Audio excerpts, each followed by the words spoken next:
آج ہم امر بالمعروف اور نہی عن المنکر کے حوالے سے آج جلسے میں جا رہے ہیں۔ آج جلسہ نہیں ہے، آج ہم تاریخ رقم کر رہے ہیں۔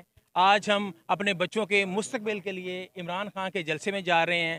مزے کی بات یہ ہے کہ پی ڈی ایم والے جو 35 سال سے 50 سال سے یہ ملک کو کھوکھلا کر رہے ہیں، وہ عمران خان کے خلاف ایک اتحاد کر رہے ہیں، اور اتحاد کرنے والے سارے کرپٹ ہیں۔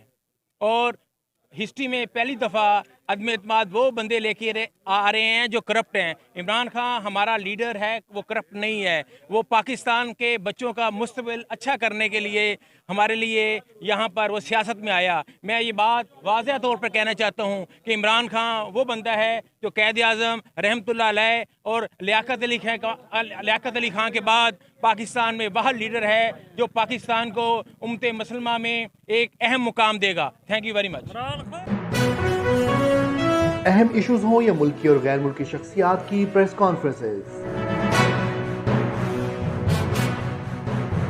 ہر لمحہ باخبر رہنے کے لیے ہمارا یوٹیوب چینل سبسکرائب کریں۔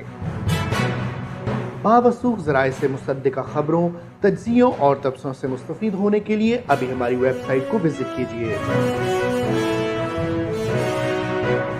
اس کے ساتھ ساتھ آپ ہمیں فیس بک پر لائک اور فالو بھی کر سکتے ہیں۔ اس کے علاوہ ہر ٹائم اوورسیز پاکستانیوں کے حالات اور مسائل کے حل کو جاننے کے لیے ہماری ایپ بھی ڈاؤن لوڈ کر سکتے ہیں۔ ہم کر رہے ہیں آپ کو ہر لمحہ باخبر، کیونکہ ہے 39 نیوز پر آپ کا اعتبار۔